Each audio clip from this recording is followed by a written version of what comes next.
चलिए, तो बाबू बायोलॉजी का लेसन 3 परिवहन देखते हैं।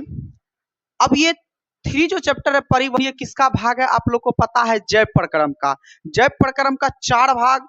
पहला भाग पोषण देख चुके थे, दूसरा भाग श्वसन देख चुके हैं, तीसरा भाग परिवहन का है। ठीक है, और परिवहन के क्लास आज के क्लास में जो है परिवहन होगा, और परिवहन से रिलेटेड जितने भी सारे चीज है उसको कवर अप कराएंगे। तो परिवहन जो है बाबू 2 चीजों में हम लोग को पढ़ना है, एक पहला पेड़ पौधे में, दूसरा किसमें पढ़ेंगे? जंतुओं में। तो हम तो श्वसन भी तो पेड़ पौधे में भी देखे थे, फिर जो है जंतु में भी देखे। तो ठीक उसी तरह से जो हम लोगों को परिवहन भी पेड़ पौधों में देखना है और जंतु दोनों में देखना है। राइट, चलिए सबसे पहला टॉपिक चीजें देखते हैं बाबू कि ये परिवहन होता क्या है ना, परिवहन किसे कहते हैं।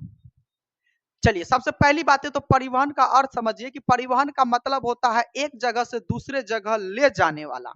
जैसे अगर हम आपको कह दे कि अगर आपको बिहार से पटे तो आप क्या करिएगा? कहिएगा सर या तो हम फ्लाइट से चल जाते हैं, हवाई जहाज से, या तो सर बस से चल जाते हैं, या तो ट्रेन से चल जाते हैं। तो अलग अलग साधन है जो हमें क्या करती है, एक जगह से दूसरे जगह ले जाने का काम करता है। राइट, तो ठीक उसी तरह से हमारे शरीर में भी बाबू क्या होता है, कुछ परिवहन के साधन लगे होते हैं। वो क्या करते हैं, हमारे शरीर के कुछ पदार्थों को क्या करते हैं, एक जगह से दूसरे जगह ले जाने का कार्य करते हैं।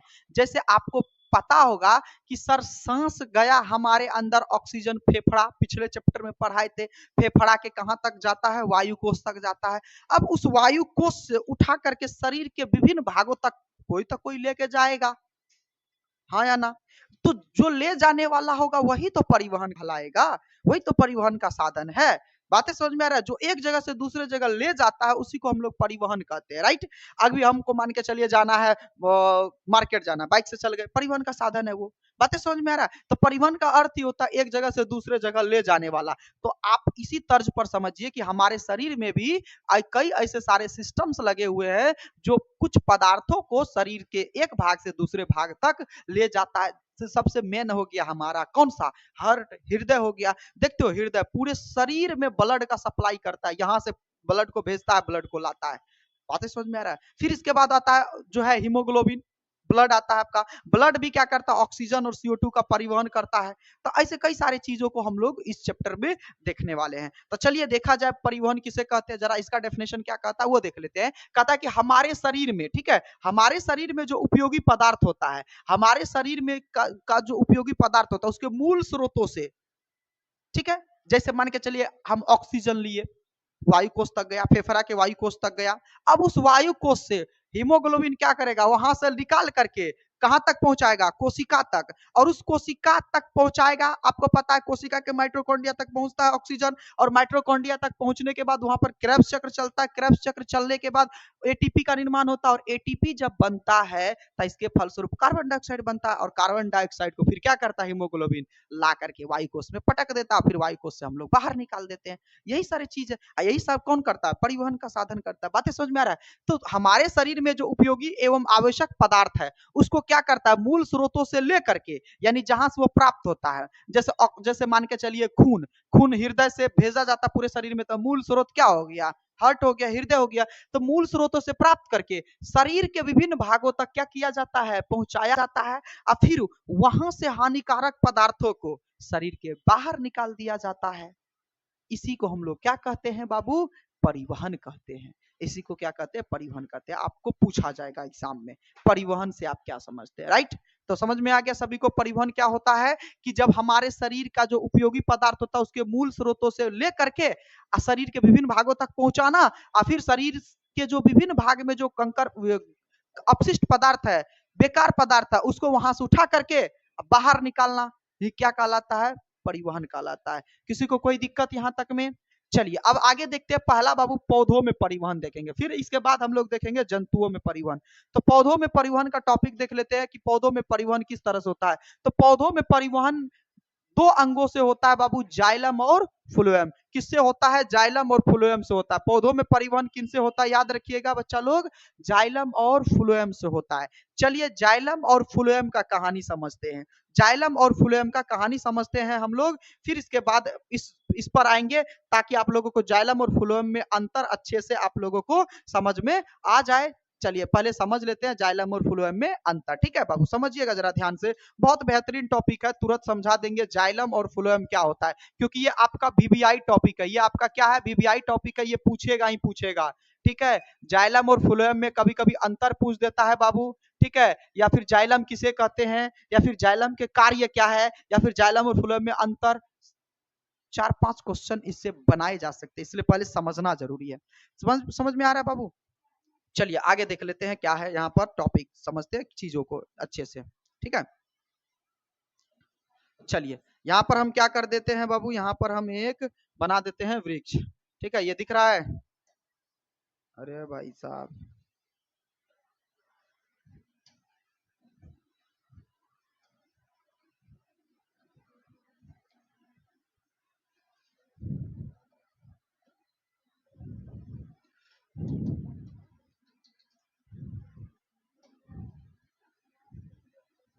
ये क्या है, मिट्टी है ना। चलिए, समझना है चीजों को ध्यान से, एक बार में समझ में आ जाएगा बाबू, इसमें कुछ भी विशेष नहीं है, समझिएगा जरा ध्यान से। तो देखो बाबू, इनमें भी क्या लगा होता है, दो उत्तक लगे होते हैं। ठीक है, एक नली टाइप का क्या होता है, दो उत्तक लगे होते हैं। एक यहाँ पर से हम खींच देते हैं बाबू, ये गया जाइलम, फिर एक ये क्या हो गया, ये बाबू ये हो गया फ्लोएम। ठीक है, जरा ध्यान दीजिए, यहाँ पर हम क्या बना देते हैं, पत्ती बना देते हैं, यहाँ पर क्या बना देते हैं, पत्ती बना देते हैं। बातें समझ में आ रहा है? समझिए चीजों को ध्यान से, हम समझा देते हैं, 2 मिनट का समय दीजिए, तुरंत समझा देंगे जाइलम और फ्लोएम क्या है, और भूलिएगा भी नहीं जिंदगी में अगर अच्छे से समझिएगा तो। देखिए जाइलम क्या होता है। ठीक है, सबसे पहली बात है तो बाबू, ये जो जाइलम होता है और फ्लोएम होता है, ये क्या करता है, परिवहन का काम करता है पेड़ पौधों में। परिवहन, अब कई तरह की चीजों का परिवहन, एक तो बाबू पानी, आपको पता है जब पेड़ पौधे अपना भोजन बनाता है तो फोटोसिंथेसिस के मदद से बनाता है, और प्रकाश संश्लेषण की क्रिया के लिए उसको जड़ से क्या चाहिए जी, जड़ से पानी चाहिए और खनिज लवण चाहिए, हाँ या ना। आपको ये बात अच्छे से पता होगा, पोषण चैप्टर में ही पढ़ा दिए थे। तो जड़ से क्या करता है, पानी और खनिज लवण क्या करता है, लेता है। तो अब देखिए, जड़ से पानी और खनिज लवण को ले जाने का कार्य कौन करेगा बाबू, जाइलम भाई साहब करेगा। कौन करेगा, जाइलम भाई साहब करेगा।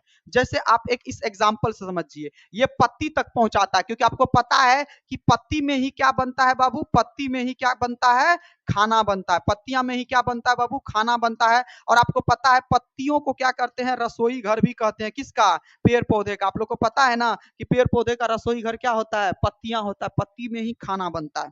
चलिए फॉर एग्जाम्पल हम लोग इसको रियल लाइफ से कंपेरिजन करते हैं। देखिए आपके भी घरों में क्या होता है कि जो पुरुष जात होता है, जो पुरुष जात होता है, ठीक है, जो पुरुष जात होता है वो क्या करता है, बाहर से सामान लाता है। क्या करता है, बाहर से बाजार गया, सब्जी उब्जी जो भी चीज खरीद करके लाने का होता है, बाहर से सामान खरीद करके लाता है। ठीक है, कभी कभी देखिएगा सामान खरीद के लाता है तो बहुत गुस्सा वाला मूड में रहता है हमेशा, क्योंकि पैसा खर्चा होता है उसका, वो बहुत गुस्सा वाला मूड में रहता है, कुछ वो बोल देते हैं, डांट देता है। मतलब यूं समझिए कि वो कहते हैं ना कि जालिम टाइप का होता है। बात समझ में आ रहा है कि, याद रखिएगा पुरुष क्या होता है, जालिम टाइप का रहता है। वो क्या करता है, बाहर से चीजों को क्या करता है, खरीद करके लाता है। तो बातें समझ में आ रहा था, यहां से कॉन्सेप्ट याद रखिएगा। तो पुरुष जो होता है वो क्या होता है, थोड़ा जालिम होता है, बात बात पर क्या हो जाता है, गुस्सा हो जाता है। ठीक है, और यह क्या करता है, यही बाहर से सामान को खरीद करके लाता है और जाकर के रसोई घर में पटक देता है, जो बनाओ। समझ में आ रहा है, यही क्या कर देता है, पटक देता है रसोई घर में ला करके। तब बाहर से चीजों को कौन लाता है, पुरुष। पुरुष क्या होता है, जालिम। तो जालिम से याद रखिएगा जाइलम। तो जाइलम देखिए, तब पेड़ पौधा पत्ती तो रसोई घर हुआ। तब बाहर से देखिए, तो बाहर देखिए, पेड़ पौधे का बाहर तो जड़ से ही ना पानी और खनिज लवण लिया। तो देखिए, तो पानी और खनिज लवण बाहर से यानी बाजार से ले जाकर के पत्ती तक पहुंचाया कौन, जालिम यानी जाइलम। तो जाइलम का काम अगर पूछेगा तो क्या याद रखिएगा कि जड़ से पानी और खनिज लवण को क्या करता है, पत्ती तक पहुंचाता है। अब बातें समझ में आ रहा है। अब जब रसोई घर में पानी और खनिज लवण पहुंच गया, तब रसोई घर तो किचन है। अब किचन में बैठी कौन रहती है जी, यहाँ पर हमारी घर के महिलाएं, है ना, महिलाएं क्या रहती है, महिलाएं बैठल रहती है, क्या रहती है, महिलाएं। अब आपको पता है महिलाएं को इंग्लिश में कहते हैं फीमेल। क्या कहते हैं जी, फीमेल कहते हैं ना। फीमेल से याद रखिएगा फ्लोएम, फीमेल से याद रखिएगा क्या, फ्लोएम याद रह जाएगा। फीमेल से क्या याद रखिएगा, फ्लोएम। अब आपको पता है किचन में जब खाना बन जाता है तो क्या करती है घर की लेडीज सब, वही खाना पहुंचाने का कार्य करती है। देखेगा बेटा इस रूम में बैठा है, ससुर उस रूम में बैठा है, पति उस रूम में बैठा है, कोई द्वार पे बैठेगा, सबको वो देती है, मना नहीं करती है। क्या खाना पहुंचाने का काम मर्द का होता है?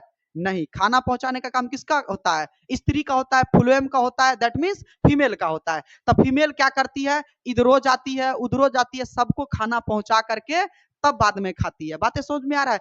तो इसका मतलब क्या हो गया कि अगर पूछा जाए क्वेश्चन कि फ्लूएम का क्या कार्य है बाबू, तो आप लोगों को क्या कहना है कि सर फ्लूएम जो है वो तो खाना बनने के बाद पहुंचाती है। इसका मतलब यह क्या करती है? खाद्य पदार्थों का क्या करती है बाबू? परिवहन करता है। बात समझ में आ रहा है? फ्लूएम क्या करता है? खाद्य पदार्थों का परिवहन करता है, यानी भोजन बन गया तो उसी को बांटने का काम किया। तब फ से देखिए, फ से फीमेल याद रखिएगा, फीमेल, और फीमेल से फ्लोएम याद रखिएगा। फीमेल भी घर में खाना पहुंचाने का काम करती है, तो इस तरह से फ्लोएम भी क्या करता है? पेड़ पौधों में खाना पहुंचाने का कार्य करता है। जबकि जाइलम क्या करेगा? वो बाहर से क्या करता है? सामान को ला के देता है। बातें समझ में आ रहा है? इतनी सी चीजें हैं। अब चलिए यहां से पहली बातें, तो पहली अगर पूछेगा कि जाइलम क्या करता है बाबू, तो जाइलम का काम जड़ से पानी तथा खनिज लवण को कहां तक पहुंचाना? पत्तियों तक पहुंचाना। इसके बाद क्लियर है? और फ्लोएम का क्या काम है बाबू? फ्लोएम क्या करती है? जब खाना बन जाता है तो वो पहुंचाती है। पहला अंतर। दूसरा अंतर समझिए। अब एक बात बताइए, जाइलम का तो एक काम है कि बाजार से जाकर के सिर्फ सामान लाना, जहां भी जाएगा तो बाजार से सिर्फ लाना, बाकी इधर उधर उसको बौखना का जरूरी नहीं है। तो जाइलम देखिए तो सिर्फ पानी और खनिज लवण तो सिर्फ जड़े से न लेगा, कहीं से कुछ इसको जाने का जरूरी नहीं पड़ा।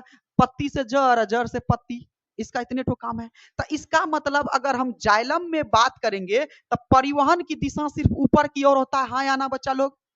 कहिएगा सर ये तो सिर्फ नीचे से ऊपर तक लेके जाता है, यानी जड़ से जब पानी और खनिज लवण को लेके जाएगा तो नीचे से ही ना ऊपर तक लेके गया। लेकिन फ्लोएम बेचारी क्या करती है? इसको यहाँ पर भी भोजन का जरूरी होता है। अभी तुरंत ना बताए थे, कोई उस रूम में बैठा होता है, कोई इस रूम में बैठा होता है, कोई यहाँ बैठा होता है, कोई वहां, तो कोई दरवाजे पर, तो कोई एक कोस दूर बैठा होता है, और सबको जा जा करके खाना परोसती है।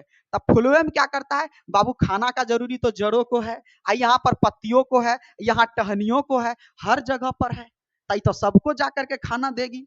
बातें समझ में आ रहा है? तो इसका काम क्या होता है बाबू? खाद्य पदार्थों का तो देगा ही देगा, लेकिन इसका परिवहन बाबू ऊपर भी होता है, नीचे भी होता है, दाएं भी होता है, बाएं भी होता है, सब दिशा में होता है। बातें समझ में आ रहा है? सब दिशा में दौड़ दौड़ करके खाना देती है। देखिए कितना सटीक एग्जाम्पल है, घर का एग्जाम्पल से। बातें समझ में आ रहा है? तो अगर पूछेगा कि फ्लोएम जो है खाद्य पदार्थों का स्थानांतरण सभी दिशाओं में करती है, ऊपर नीचे दाएं बाएं सब। दो अंतर हो गया बाबू, दो अंतर हो गया। अब चलिए, जाइलम की जो कोशिका होती है वो बाबू याद रखिएगा, अधिकांश कोशिका मृत होता है, एक कोशिका सजीव होता है। लेकिन फ्लोएम की अधिकांश कोशिका क्या होता है जी? सजीव होता है। बस इतना ठो याद रखिएगा, जाइलम की अधिकांश कोशिका मृत, फ्लोएम की अधिकांश कोशिका सजीव। इसको भी समझा देते हैं। मृत का मतलब देखो, जो जाइलम होता है, जो पुरुष वर्ग होता है, वो थोड़ा खरूस होता है, मरापन टाइप का होता है, ठीक है, वो खरूस होता है, इस तरह से उसको याद रखिएगा आप लोग। मृत होता है। अब फ्लोएम देखिएगा, जब भी जाइएगा घर मुस्कुराते हुए मिलती है। बात समझ में आ रहा है? तो इसलिए वो सजीव होता है, हमेशा मुस्कान रखती है अपने जो है होठों पर, तो वो सजीव माना जाता है उसको। तो बातें समझ में आ रहा था? याद रखिएगा, इसका कोशिका क्या होता है? अधिकांश सजीव होता है, इसका कोशिका अधिकांश क्या होता है? बेचारा काम कर करके मर जाता है, मृत होता है। बातें समझ में आ रहा है? यहाँ तक खटता है तो मरेगा नहीं। चलिए, तो आई होप कि ये सारी चीजें आपको जाइलम और फ्लोएम अच्छे से समझ में आया होगा।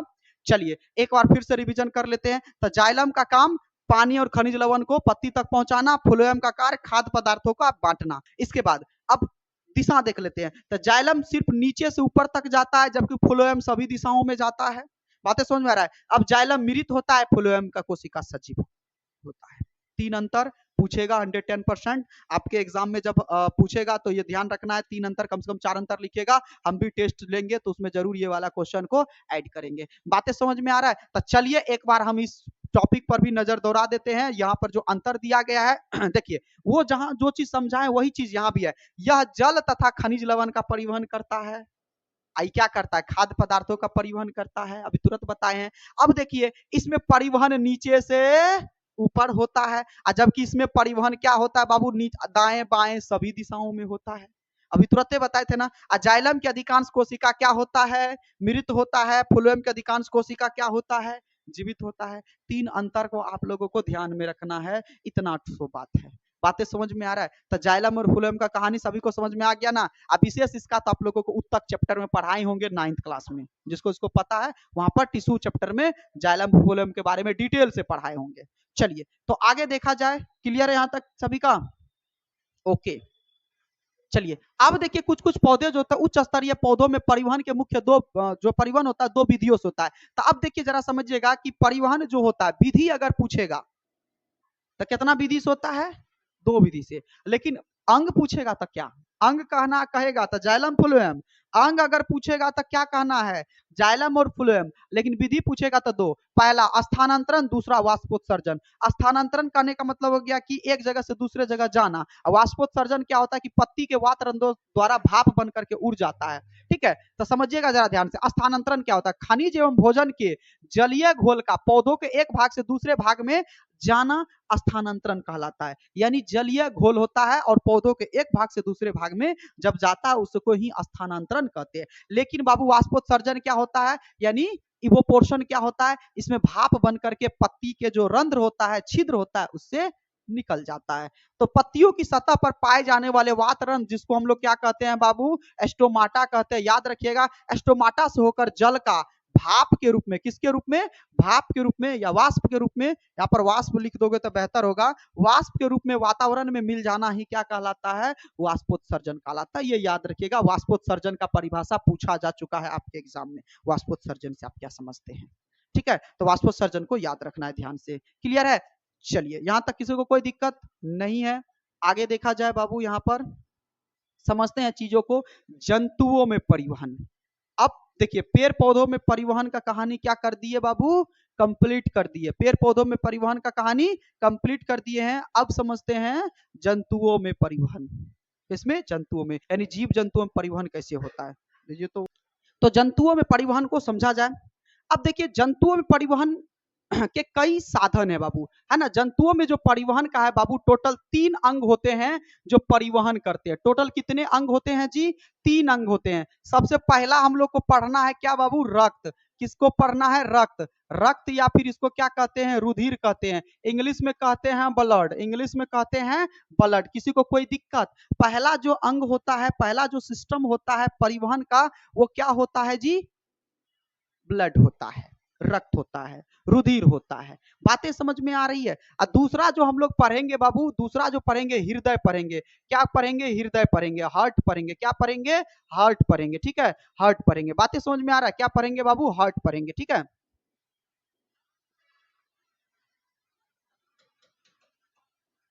ठीक है, क्या पढ़ेंगे? हार्ट पढ़ेंगे, हृदय पढ़ेंगे। और तीसरा जो हम लोगों को पढ़ना है बाबू, रक्त वाहिनियां पढ़ना है। क्या पढ़ना है? रक्त वाहिनियां। अब एक बात बताइए, रक्त वाहिनियां क्या होता है बाबू? नस जिसको कहते हैं। चूंकि नशे के माध्यम से न रक्त जाता है, अब ब्लड जाता है, तो रक्त वाहिनियां के बारे में पढ़ना है। ये टोटल 3 अंगों के बारे में पढ़ना है बाबू हम लोगों को, जंतुओं में परिवहन से रिलेटेड। बातें समझ में आ रहा है? तो चलिए रक्त के भी अब यहाँ पर कई सारे भाग है बाबू। रक्त के कितने भाग है टोटल? अगर रक्त के अगर बात करोगे रक्त का बाबू, तो रक्त के बारे में अगर बात करोगे तो रक्त को हम लोग 3 भागों में बांट करके पढ़ते हैं बाबू। ऐसे तो बाबू आपको पता होगा कि प्लाज्मा भी पढ़ते हैं। रक्त का जो भाग है वो प्लाज्मा है और लसिका है। को कितने भागों में बांटा गया है बाबू? 2 भागों में बांटा गया। कितने भागों में बांटा गया है? 2 भागों में। एक तो पहला आपका प्लाज्मा आ जाता है। कौन सा आ जाता है? प्लाज्मा। ठीक है, प्लाज्मा आ जाता है। दूसरा आ जाता है रक्त कणिकाएं। क्या आ जाता है? रक्त कणिकाएं। ठीक है, रक्त कणिकाएं। बातें समझ में आ रहा है? अब देखिए रक्त कणिकाएं में 3 चीजें आता है। कितने चीजें आता है? 3 चीजें। आरबीसी आता है रक्त कणिकाएं में। इसके बाद आता है आपका डब्ल्यूबीसी, व्हाइट ब्लड सेल्स। इसके बाद आता है प्लेटलेट्स। क्या आता है बाबू? प्लेटलेट्स। ठीक है, प्लेट है। चलिए आगे बढ़ते हैं और पहले हम लोग किसको पढ़ेंगे बाबू? रुधिर या फिर रक्त या फिर ब्लड, जो भी कहो एक ही बात है। चलिए पहले ब्लड के बारे में पढ़ते हैं और सबसे इंपॉर्टेंट टॉपिक है ब्लड। से बहुत सारे क्वेश्चन ऑब्जेक्टिव में भी सब्जेक्टिव में भी पूछे जाते हैं, समझिएगा जरा ध्यान से। ठीक है, आप लोग के सभी के शरीर में क्या है? खून है। सबका कलर क्या है? लाल है। क्यों है भाई? लाल रंग क्यों है? पीला भी तो हो सकता था, हरा भी तो हो सकता था, नीला भी तो हो सकता है। तो चलिए लाल ही क्यों होता है इनके बारे में जानना है। बातें समझ में आ रहा है? तो हीमोग्लोबिन नामक एक वर्णक होता है, उसी के कारण लाल होता है। चलिए उनके बारे में भी समझ लेते हैं। तो देखो बाबू, रक्त या रुधिर के बारे में आप लोगों को याद रखना। अगर रक्त या रुधिर के बारे में कहेगा लिखने के लिए बाबू, आपको 5 नंबर में कभी कभी ऑब्जेक्ट ये सब्जेक्टिव में पूछा जाता है कि रक्त के संरचनाओं के बारे में विस्तार से लिखिए। तो ब्लड का पूरा यहाँ से वहां तक छाप देना है। देखिए कौन कौन चीज छापना है जरा समझिएगा। ब्लड के बारे में अगर कहेगा ना पूरा विस्तार से लिखिए, तो देखिए ये सब चीजें लिखिएगा। ब्लड ब्लड कितने भागों में बांटा गया? प्लाज्मा, प्लाज्मा और रक्त कनिका। रक्त कनिका 3 भागों में, यानी टोटल इतना तक का थ्योरी लिखना है। और क्या क्या लिखना है समझा देते हैं। तो पहले इस तरह के डायग्राम को बना दीजिएगा और फिर एक एक करके प्लाज्मा हेडिंग डालिएगा, उसके बाद लिखिएगा, फिर रक्त कनिका हेडिंग डालिएगा, फिर तीनों के बारे में एक एक करके मेंशन करिएगा, तब जाके आपको 5 नंबर मिलेगा। तो अभी हम लोग किसको समझ रहे हैं बाबू? ब्लड को समझ रहे हैं। ठीक है, अभी हम लोग ब्लड को समझ रहे हैं। ब्लड क्या होता है चलिए इसको देखा जाए। तो सबसे पहली बात है, तो इसे तरल संयोजी उत्तक कहते हैं। ये 1 नंबर के ऑब्जेक्टिव में पूछा गया है, वीवीआई है बाबू, 1 नंबर में पूछा जाएगा कि ब्लड को क्या कहते हैं। तो ब्लड एक तरल संयोजी उत्तक है, लिक्विड कनेक्टिंग टिश्यू। किस फॉर्म में रहता है? लिक्विड फॉर्म में। जैसे पानी लिक्विड फॉर्म में है ना जी, द्रव फॉर्म में, तो लिक्विड फॉर्म में रहता है। और ये कनेक्टिंग टिश्यू है। कौन सा कनेक्टिंग? कनेक्ट करके रखता है। देखिए तो ब्लड हमारे पूरे शरीर को क्या करके रखता है? कनेक्ट करके रखता है। चलिए एक आपको फैक्ट बताते हैं, जानकारी बताते हैं। आप क्या करते हैं, कभी कभी आपका हाथ या फिर कुछ भी अंग जो होता है, कभी कभी आपके शरीर के ही बल से दबा जाता है। तो दबा जाता है तो आप अक्सर पाते होंगे कि उस एरिया का जो है शरीर काम करना बंद कर देता है। फॉर एग्जांपल जैसे कभी कभी आप लोग पालथी मार के बैठते हैं तो पैर वाला ये हिस्सा दब जाता है। तो देखिएगा पैर, इस पैर पर खड़े नहीं हो पाते हैं, जिसको हम लोग झुनझुनी वगैरह सब कहते हैं। झुनझुनी लगना मतलब क्या? उस एरिया में ब्लड ठीक से नहीं पहुंचा। उस एरिया में अगर ब्लड नहीं पहुंचेगा तो चूंकि देखिए सारा काम जो होता है ब्लड है ना, एक दूसरे को कनेक्ट करके रखता है। तो ब्लड के माध्यम से हमारे दिमाग को इन्फॉर्मेशन मिलता है और भी सारी चीज होता है। तो ब्लड ई एरिया में पहुंचेगा, तो आपके सामने में हाथ को काट देंगे, पते नहीं चलेगा। कुछ नहीं हो रहा है यहाँ पर। बातें समझ में आ रहा है? क्लियर है? और तो और बाबू, हमारे अंगों में जो है क्या लगा होता है? न्यूरॉन्स लगा होता है। न्यूरॉन्स ही क्या करते हैं? सूचनाओं का आदान प्रदान करता है। न्यूरॉन्स कोशिका को हटा दो, बाकी कुछ भी कर दो, कोई दिक्कत नहीं होगा, शरीर में दुखेगा ही नहीं। बातें समझ में आ रहा है? तो ये भी चीजें समझेंगे आगे। चलिए पहले समझते हैं कि इसे क्या कहते हैं बाबू? तरल संयोजी उत्तक कहते हैं। 1 नंबर का ये वीवीआई है, ऑब्जेक्टिव में पूछेगा 110%। चलिए इसका पीएच मान कितना होता है जी? 7 होता है। 2 ऑब्जेक्टिव आ गया यहाँ से, ये 2 जरूर पूछेगा। ठीक है, इसका पीएच मान कितना होता है? 7.4 होता है। अब आपको केमिस्ट्री में पढ़ाएंगे पीएच मान। अगर कोई भी चीज 7 से ज्यादा होगा, 7 से ज्यादा होगा तो वो हमेशा क्या होता है? क्षारीय होता है। हमेशा क्या होता है? क्षारीय। और 7 से कम होगा तो उसको क्या कहते हैं बाबू? क्या कहते हैं जी? अम्लीय कहते हैं। क्या कहते हैं? अम्लीय कहते हैं। और जो 7 पर होता है उदासीन होता है। 7 पर होता है उसे क्या कहते हैं? उदासीन। ना तो अम्लीय ना तो भस्मिक। ठीक है, तो 7 से जो ज्यादा होगा वो क्षारीय होगा, साल्टी होगा। और जो 7 से कम होगा वो अम्लीय होता है। यही कारण है कभी कभी आप लोग का दांत टूटता है तो दांत वाला जो खून टेस्ट लेते हैं तो थोड़ा थोड़ा नमकीन लगता है, लगता है ना? ये नमकीन होता है। क्यों? क्योंकि इसका पीएच मान 7 से क्या होता है? थोड़ा ज्यादा होता है।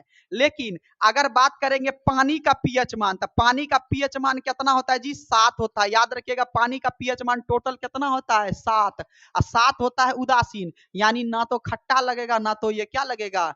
साल्टी लगेगा। पूरा कोई स्वाद नहीं। देखिए पानी में कोई स्वाद होता है? कोई स्वाद नहीं होता है। पानी का पीएच मान कितना होता है जी? 7 होता है। लेकिन नींबू जब खाते हैं तो खट्टा लगता है। क्यों? नींबू का पीएच मान 7 से कम होता है।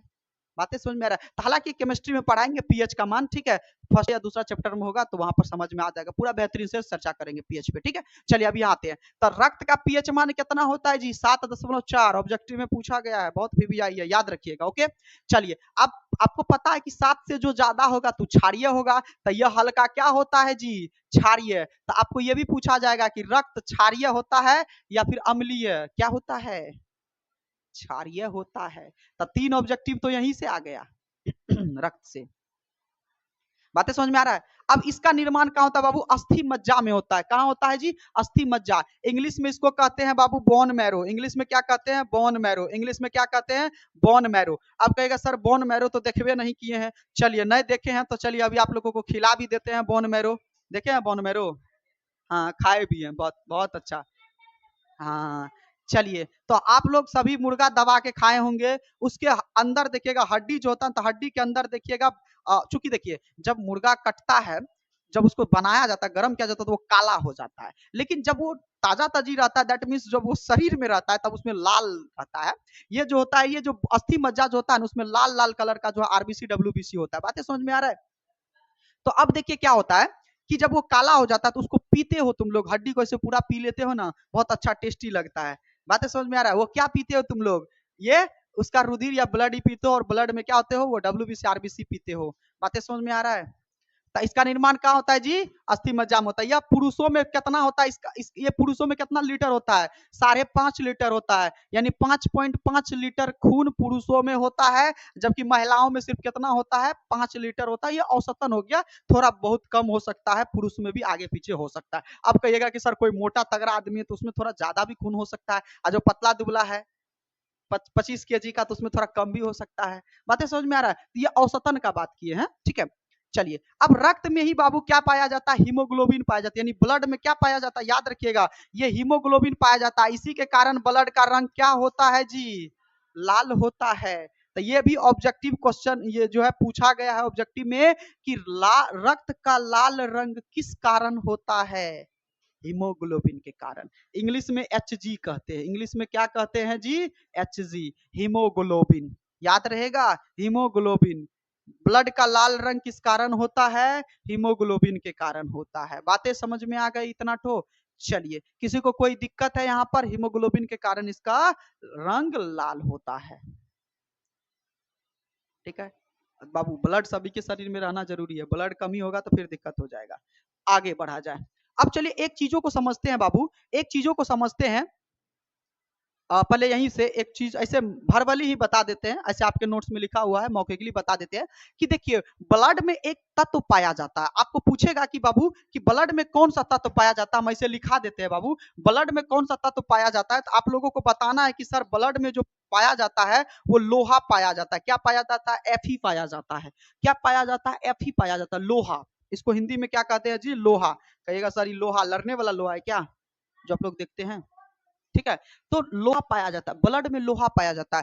और जिसके शरीर में जितना ज्यादा ब्लड, उसके शरीर में उतना ज्यादा लोहा, और उतना ज्यादा लोहा तो उसका शरीर उतना कड़कपन होता है। यही कारण है कि देखिए पुरुषों के शरीर में 5.5 लीटर ब्लड, तो थोड़ा लोहा की मात्रा ज्यादा, तो पुरुषों का शरीर देखिएगा कड़कपन होता है, मतलब क्या होता है? सॉफ्ट नहीं होता, वो कठोर होता है। लेकिन महिलाओं के शरीर में क्या होता है? ब्लड कम होता है, लोहा कम होता है, तो देखिएगा महिलाओं का शरीर क्या होता है? कोमल होता है, सॉफ्ट होता है। यही कारण है बाबू। बातें समझ में आ रहा है? और जिसके शरीर में, अगर महिलाओं के शरीर में ब्लड ज्यादा होता है तो उसका भी शरीर क्या होता है? कड़कपन होता है, कठोर होता है। तो इतनी सारी चीजें समझ में आ गया। तो अगर आपको पूछेगा कि ब्लड में कौन सा तत्व पाया जाता है, 1 नंबर का ऑब्जेक्टिव बाबू बता रहे हैं, ब्लड में कौन सा तत्व पाया जाता है? लोहा पाया जाता है। ये भी पूछा गया है, ब्लड में कौन से तत्व पाए जाते हैं? लोहा। कौन सा वर्णक पाया जाता है? हीमोग्लोबिन नामक ये क्या पाया जाता है, जिसके कारण खून का रंग लाल होता है। क्या किसी को कोई दिक्कत इतना सी बात समझने में? तो चलिए ये था ब्लड का कहानी, आगे बढ़ा जाए। और ब्लड के भाग, अब ब्लड के 2 भागों में बट रहा था बाबू। ब्लड कितने भागों में बट रहा था? 2 भागों में। कौन? तो एक प्लाज्मा था, दूसरा रक्त कणिकाएं था। तो चलिए हम लोग पहले समझ लेते हैं किसके भागों में। चलिए पहले देख लेते हैं एस्पिलिन। अच्छा कुछ चीजों और ब्लड है, देखिए एस्पिलिन यानी पीलिया या तिल्ली आरबीसी का कब्र कहा जाता है। हालांकि आप आरबीसी में पढ़ा देंगे, ये आरबीसी का कब्र कहा जाता है, यानी रेड ब्लड सेल्स जो होता है पीलिया में, यहाँ पर होता है पेट के इधर, ठीक है। पीलिया में जाकर के क्या हो जाता है? मर जाता है, ठीक है, दफन हो जाता है, इसलिए आरबीसी का कब्र कहा जाता है। तो ये भी ऑब्जेक्टिव में पूछा जा चुका है बाबू 1 नंबर में कि आरबीसी का कब्र किसे कहा जाता है? तब प्लीहा को, या तिल्ली को, या एस्पिलिन को। एस्पिलिन इंग्लिश शब्द है, क्या है बाबू? एस्पिलिन इंग्लिश शब्द है, ठीक है। हिंदी में कहते हैं प्लीहा या फिर तिल्ली। क्या कहते हैं? तिल्ली कहते हैं। कोई दिक्कत है आप लोगों को समझने में? तो याद रखिएगा एस्पिलिन या तिल्ली या प्लीहा को आरबीसी का कब्र कहा जाता है। ओके। अब देखिए अब ब्लड क्या करता है बाबू? तब ब्लड जो होता है, ब्लड क्या करता है? यह O2 को क्या करता है? अभी आपको बताए थे कि फेफड़ा से ऑक्सीजन को क्या करता है? कोशिका तक पहुंचाता है, चर्चा किए थे। और अब ऑक्सीजन गया तो उधर से कार्बन डाइऑक्साइड बन जाता है, तो उसको भी तो ले आने का काम करता है। तो इसका मतलब यह O2 और CO2 को क्या करता है, ढोने का काम करता है। तो ये भी ऑब्जेक्टिव में पूछा जा चुका है बाबू कि ब्लड किसका परिवहन करता है, तो ऑक्सीजन और कार्बन डाइऑक्साइड का, यानी O2 और CO2 का परिवहन करता है। देखिए कितना सारा ऑब्जेक्टिव इससे निकल के आ रहा है और पूछा जा चुका है बाबू। हम जो बोल रहे हैं वो 110% आएगा। बातें समझ में आ रहा है। तो ब्लड किसका परिवहन करता है, O2 और CO2 का। चलिए, यह खाद्य पदार्थों का भी परिवहन करता है, कभी कभी खाद्य पदार्थों का भी क्या करता है, परिवहन करता है ब्लड। बातें समझ में आ रहा है। तो यहां तक चीजें क्लियर है, ब्लड के बारे में आप लोग को पढ़ा दिए हैं। चलिए एक बार ब्लड को एक बार रिकॉल कर लेते हैं शॉर्ट में, ठीक है। चलिए, ब्लड का पीएच मान 7.4, पीएच मान अगर 7.4 है तो यह क्षारीय होगा। क्लियर है यहाँ तक। अब ब्लड में हीमोग्लोबिन नामक वर्णक पाया जाता है जिसके कारण इसका रंग लाल होता है, याद रहेगा बाबू, ठीक है। चलिए, और हम लोग देखें कि ब्लड क्या चीज का परिवहन करता है, O2 और CO2 का परिवहन करता है। और ब्लड में जो पाया जाता है आरबीसी, आरबीसी कहां जाकर के मर जाता है, स्प्लीन में या प्लीहा में। इसलिए स्प्लीन को क्या कहा जाता है, कब्र कहा जाता है किसका, आरबीसी का। बातें समझ में आ रहा है, इतना ठो बात। तो और ज्यादा कुछ विशेष नहीं है, बाकी आप लोग पढ़िएगा। हाँ चलिए, मानव के में पुरुषों में कितना पाया जाता है बाबू ब्लड, 5.5 लीटर, जबकि महिलाओं में कितना पाया जाता है, 5 लीटर। अब जिसके शरीर में जितना ज्यादा ब्लड होगा उसमें उतना आयरन की मात्रा होगा। आयरन की मात्रा से शरीर क्या होता है, कठोर होता है, कड़कपन होता है। और कम होता है तो क्या होता है, सॉफ्टनेस आ जाता है। तो इतना सारा चीजें आज के क्लास में हम आप लोगों को क्लियर कर दिए हैं। बाकी आप लोगों का प्लाज्मा, ठीक है, रुधिर कणिकाएं, आरबीसी, डब्ल्यूबीसी, प्लेटलेटस, फिर हार्ट के बारे में हृदय का चित्र बनाने के साथ साथ इसके बाद रक्त जो वाहिनियां था उनको कंप्लीट करते हुए इस चैप्टर का समापन कर देंगे। बातें समझ में आ रहा है। चलिए।